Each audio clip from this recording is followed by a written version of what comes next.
Ya, Anda masih bersama kami di Bincang Halo Indonesia dan memang belum 1 bulan sejak disahkannya RUU Tapera ini sejak tanggal 23 Februari sampai sekarang memang belum 1 bulan dan saya yakin masih banyak juga yang belum paham tentang apa itu RUU Tapera yang mereka tahu mungkin 3% dipotong setiap bulan. Nah, apakah itu benar? Kita langsung tanyakan ke Pak Maurin ya. Pak Maurin, skema mekanisme asli, detailnya supaya masyarakat lebih paham. Mereka tidak berpikir gajinya setiap bulan dipotong 3% atau dari sisi pengusahanya pun seperti apa?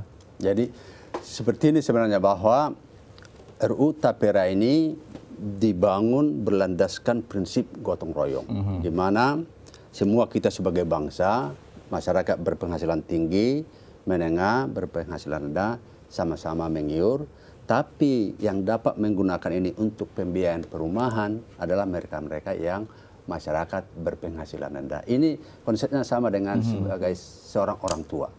Kalau seorang orang tua punya anak 3, satu berpenghasilan tinggi, satu menengah, satu rendah. Pasti orang tua selalu bilang, kamu ya anak saya yang hidupnya lebih baik, bantu dong adikmu ini yang masih kekurangan ini.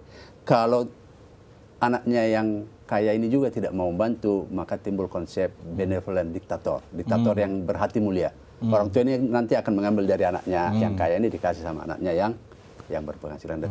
Filosofinya seperti itu. Jadi nanti kita sebagai bangsa ini mengiur dan digunakan masyarakat berpenghasilan rendah. Nah, berapa besarnya iuran ini?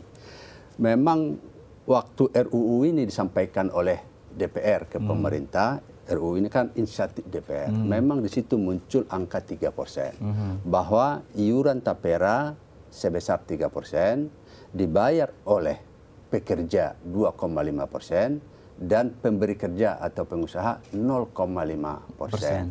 Nah, dalam pembahasan pemerintah mengusulkan supaya angka-angka ini di-drop dan diganti dengan bahwa besaran iuran ditentukan lebih lanjut dalam peraturan pemerintah. Jadi angka 3% itu tidak ada dalam undang-undang. Nah, menjadi pertanyaan sekarang, berapa ini nanti besar iuran ini?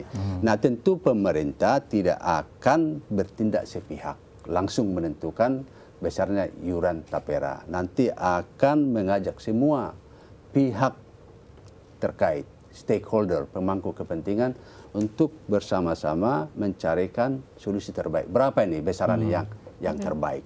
Tentu ada beberapa faktor nanti yang dipertimbangkan oleh pemerintah. Yang pertama, situasi dan kondisi perekonomian nasional kita seperti apa. Kedua, situasi ketenagakerjaan kita seperti apa.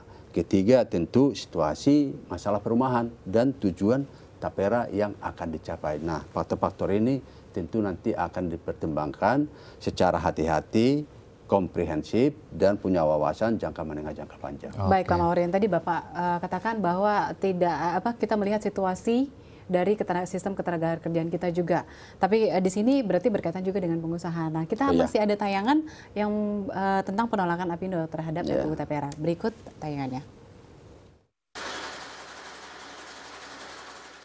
Skema tabungan perumahan rakyat atau TAPRA yang telah disahkan DPR RI mengatur adanya tabungan perumahan rakyat yang secara periodik dapat dimanfaatkan untuk pembiayaan perumahan bagi masyarakat berpenghasilan rendah. Namun berdasarkan hal tersebut, Asosiasi Pengusaha Indonesia atau APindo merasa keberatan jika iuran TAPRA dibebankan kepada dunia usaha yang membuat pekerja dan pemberi kerja harus menanggung beban tersebut. Hal ini dikarenakan beban pungutan untuk dunia usaha saat ini sudah sangat besar yang mencapai angka 19% dari penghasilan pekerja. Sehingga jika iuran tapera dibebankan kembali pada dunia usaha, maka akan menjadikan dunia usaha menjadi tidak kompetitif. Pada prinsipnya, karena beban dari tabungan perumahan rakyat itu dibebankan ke pengusaha dan dibebankan ke pekerja, Apindo sebagai Asosiasi Pengusaha Indonesia menolak substantif dari tabungan perumahan rakyat itu.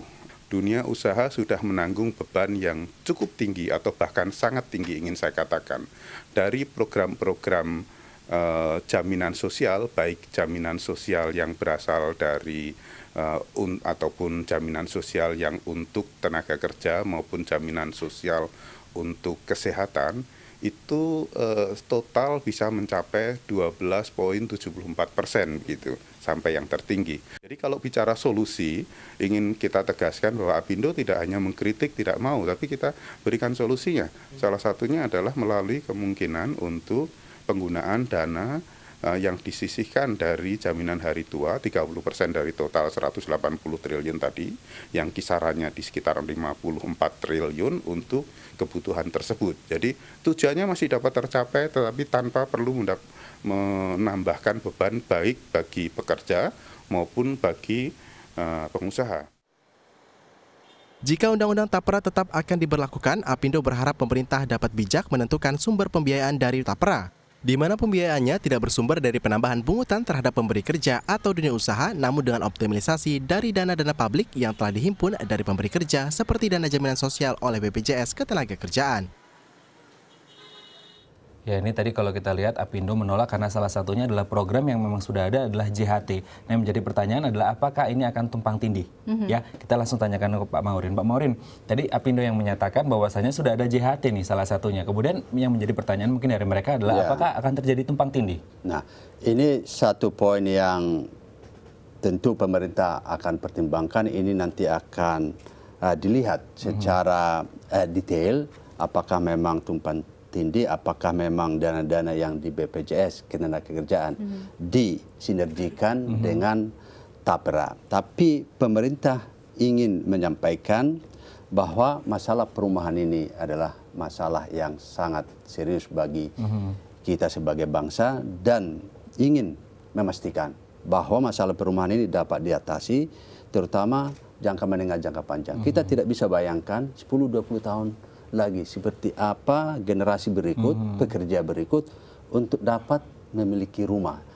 Pasti akan lebih sulit dibandingkan dengan keadaan sekarang. Nah, untuk itulah diperlukan suatu institusi, suatu kelembagaan dan suatu sumber dana yang cukup supaya masalah-masalah perumahan ini dapat kita atasi. Kita udah berjalan panjang ini, ya, dari tahun kemerdekaan, pembangunan Orde Baru tapi sampai sekarang masalah perumahan ini kan masalah yang sangat serius. Apa kira-kira yang kurang yang sebelumnya? Nah, salah satu adalah masalah ketidakcukupan dana atau pembiayaan untuk perumahan. Oke, yang menjadi pertanyaan lagi adalah mungkin masyarakat awam belum paham nih Pak Maurin. Sebenarnya uang mereka yang ketika nanti ini diterapkan, benar-benar diterapkan, 2,5% dari pekerja, 0,5% dari perusahaan ini sendiri, larinya atau muaranya uang ini akan kemana dan akan kembali ke mereka kapan dan seperti apa bentuknya? Ya, jadi uang ini nanti akan di full ya menjadi namanya dana Tapera, digunakan untuk membantu pembiayaan perumahan bagi masyarakat yang berpenghasilan rendah. Jadi memang ada pertanyaan bagi mereka yang tidak memanfaatkan ini, apa yang mereka dapat. Yang pertama bahwa memang dana dari iuran ini, dari peserta yang tidak memanfaatkan ini akan dikelola, diinvestasikan. Nah, pada saat mereka berakhir ke pesertanya, ini akan dikembalikan. Jadi dikembalikan ini iuran mereka plus hasil investasi pengembangannya ya. Pengembangannya. Jadi kalau kita lihat memang secara teori, fungsi dari Housing Provident Fund ini kan ada 3. Yang pertama memberikan bantuan pembiayaan perumahan. Kedua, dia dapat dilihat sebagai jaminan hari tua. Seperti tadi, kita mengiur, kita biarkan dana kita di situ, dikelola, kemudian pada saat kita pensiun kita akan terima. Ketiga, Provident Fund ini juga, Housing Provident Fund ini dapat berfungsi sebagai distribusi subsidi. Jadi seolah-olah tadi berpenghasilan tinggi mensubsidi masyarakat berpenghasilan rendah. Baik, Pak Maurin. Mereka tidak rugi ya. Iya, tetapi nanti kita akan bahas sebenarnya kita juga masih punya ada JHT yang sedang berjalan yang kita sudah jalankan saat ini. Apakah memang kenapa tidak menggunakan dana itu saja untuk dikelola? Tapi nanti ya Pak kita bahasnya ya Pak.